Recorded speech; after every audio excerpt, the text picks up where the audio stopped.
नमस्कार।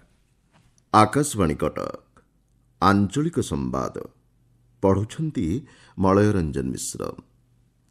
प्रधानमंत्री नरेंद्र मोदी आज पूर्वाह्न 11टारे आकाशवाणी मन की बात कार्यक्रम देशवासी भाव विनिमय करेंगे। यह हेब मन की बात कार्यक्रम 122तम संस्करण। आकाशवाणी और दूरदर्शन समस्त केन्द्र, आकाशवाणी संवाद वेबसाइट और न्यूज ऑन एआईआर मोबाइल आप, पीएमओ और सूचना और प्रसारण मंत्रालय यूट्यूब चैनल रे एही कार्यक्रम सीधा प्रसारण करा जिवो।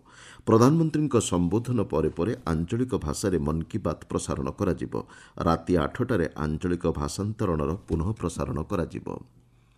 मुख्यमंत्री मोहन चरण माझी गतकाली नुआदिल्लीଠାରେ प्रधानमंत्री नरेंद्र मोदी साक्षात आलोचना କରିଛନ୍ତି। 2036 समृद्ध ओडिशा अभियान तथा अन्यान्य प्रसंग नहीं राज्य सरकार पदक्षेप संपर्क में श्री माझी प्रधानमंत्री को अवगत कराइଛନ୍ତି।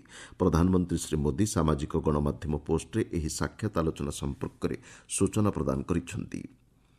विकसित कृषि संकल्प अभियान शीर्षक एक जातीय कार्यक्रम आसंता 29 तारिख में पुरीଠାରେ शुभारंभ कराଯିବ ବୋଲି केन्द्र कृषि और कृषक सशक्तिकरण मंत्री शिवराज सिंह चौहान କହିଛନ୍ତି। देशर 700ଟି जिल्लाରେ एथिପାଇଁ स्वतंत्र कार्यक्रम अनुष्ठित ହେବ।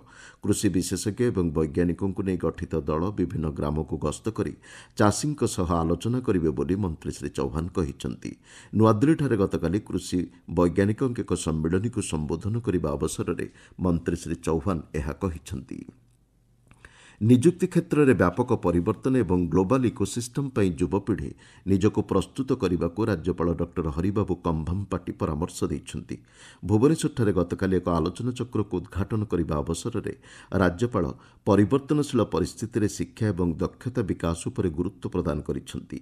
जातीय शिक्षानीति 2020 एही आह्वानगुड़िक मुकाबिला करिबारे उपयोगी होई परिबो बोली राज्यपाल कहिसेंति। विकसित भारत और समृद्ध ओडिशा स्वप्न को साकार करिबारे युवपीढ़ी भूमिका गुरुत्वपूर्ण बोली से कहिसेंति। राज्यर क्रीड़ाविद को विश्वस्तर को उन्नीत करने और प्रति ब्लॉक रे क्रीड़ा भित्तिभूमि को उन्नत करने लक्ष्य नहीं सरकार कार्य करुछन्ति बोली क्रीड़ामंत्री सूर्यवंशी सूरज कहिसेंति। भुवनेश्वर गतकाली एक कार्यक्रम में जोगदे मंत्री श्री सूरज कहिसेंति तृणमूल स्तर में क्रीड़ा प्रतिभार विकास को दृष्टि रखी सीएम ट्रॉफी फुटबॉल चैंपियनशिप आयोजन करा जायछि। ब्लॉक स्तर में क्रीड़ा भित्तिभूमिर विकास पर नियाजाउथुवा पदक्षेप उपर आलोकपात करने सह मंत्री श्री सूरज उपयुक्त प्रशिक्षण, क्रीड़ा प्रतिभा चयन और क्रीड़ा क्षेत्रर सामग्रिक विकास उपर गुरुत्व देइछन्ति। संबलपुर जिले में धान चाष सह आगामी दिन में दुग्ध, माछ, फूलफल चाष वृद्धि करने नहीं लक्ष्य रखाଯାଇଛି बोली केन्द्रमंत्री धर्मेन्द्र प्रधान कहिसेंति। जेल छकଠାରେ आंब पसरा बजार केन्द्र को उद्घाटन करने अवसर में मंत्री श्री प्रधान कहिसेंति एभली पदक्षेप ग्रामांचल अर्थनीति को त्वरान्वित करिबो। जिल्लारू धान सह लंका भल हुए दुग्धर जी उत्पादन हवा कथा से दुग्ध उत्पादन यही पारनी 10,000 लिटर प्रतिदिन एटू उत्पादित होगा। आगामी दिन में आहरी बढ़ेबार योजना होची। लोक मानकर अर्थनीति ग्रामांचल अर्थनीति को मजबूत करने ये सब विषय को ध्यान देवा पड़ो। एही अवसर में विदेश को रप्तानी हेबाकु थिबा आंब बोझेई गाड़ी से शुभारंभ करिसेंति। भुवनेश्वर जलाशयगुड़िकर स्थायी परिचालन को सुदृढ़ करने उपर गृह निर्माण और नगर उन्नयन विभाग प्रमुख सचिव उषा पाढ़ी गुरुत्व आरोप करिसेंति। जल परिचालना समेत जबरदखल उच्छेद और जलाशय विकास उपर से गुरुत्व आरोप करिसेंति। भुवनेश्वर गंगुआनाल और दया पश्चिम केनाल परिदर्शन करने अवसर में प्रमुख सचिव श्रीमती पाढ़ी यह कहिसेंति। जल निष्कासन स्थिति नहीं मध्य से समीक्षा करिसेंति। ओडिशा एवं दक्षिण पूर्व एशिया राष्ट्रगुड़िक मध्य रही सामाजिक, साहित्यिक, सांस्कृतिक और सभ्यतागत सामंजस्य को नहीं एक आंतर्जातिक सम्मेलन गतकाली भुवनेश्वर आरंभ होईछि।